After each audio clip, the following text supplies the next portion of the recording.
Do you know what topiary is? Topiary is one of those fascinating and I suppose the most fun bits of gardening where people get fairly amorphous looking plants and they chop them into things, whether they're looking like swans or a cube or whatever it might be. Fun as it is though, they've always been rather conventional and there's not that many different sorts of things done. Well, you're just about to see the work done by Anthony Cabret and he really does do some fascinating stuff. For instance, here we have a model of the Titanic going down, and not only is it going down in the pot there, you've got a little propeller at the back which is acting as a sprinkler, and you've got sort of fog nozzles coming out the funnels here so that it's actually a sort of a moving form of topiary as well.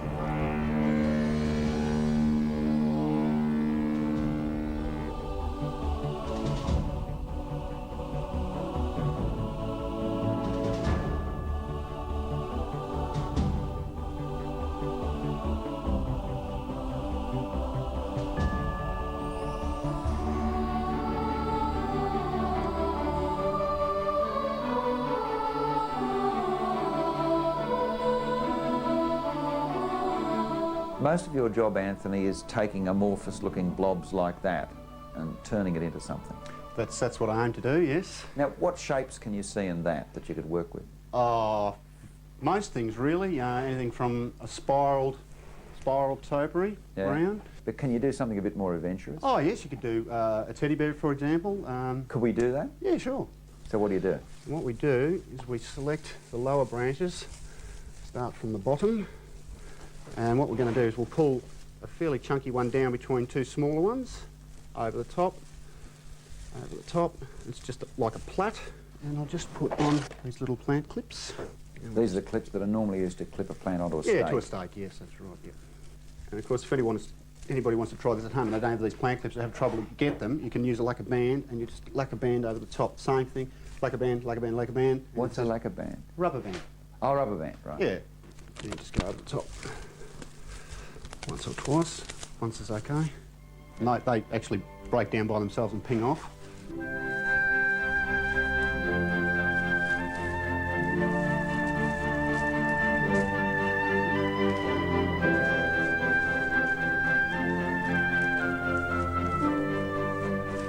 Alright, you can see that really starting to take shape now. Yeah.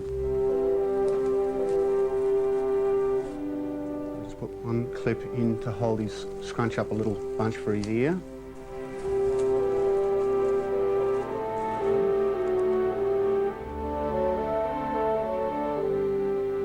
All right, well that's basically been clipped up now and shaped so you've got all the parts required.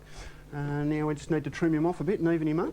When I cut these, I usually keep trying, because this natural growth will try to come up, so that's the growth you want to be taking away.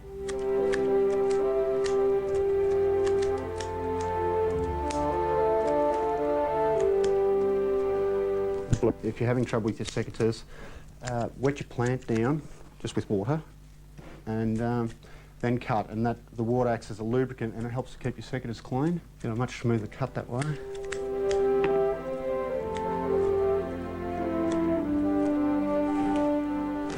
And when you do the back, this one's a little bit thin, but a nice rounded bottom, and then tapering back up towards the head.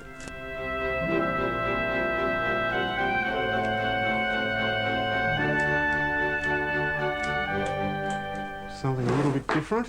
That no matter what you do, they always bulk up and get thicker. Yes, they will. They'll most certainly fill from the centre. And you've got to do them a bit thin to begin with, because as they flesh out and all the rest of it, they do get fatter. That's correct, yeah. Yeah, but every part of it will thicken. Yes, every part.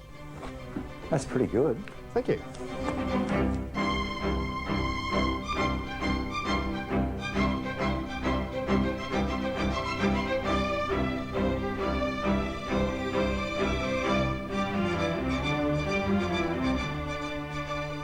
Well, it really is magic, isn't it? Turning plants into creations like this, absolutely fantastic. Now, Anthony's work is available at a lot of nurseries around Australia, but look, there's a number of other people doing it too, so almost wherever you go to the better class of nurseries, they'll have something available in these sorts of topiary ideas. Also, by the way, there's a number of people that advertise this sort of work in the Burke's Backyard magazine. Or if you wish, you can create these sorts of things yourself in the privacy of your own backyard.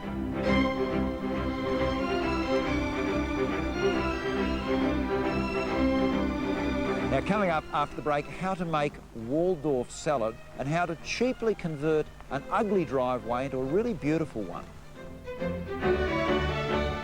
Topiary shapes of buxus and yew, designed 300 years ago, still exist in the Levens Hall Gardens in England.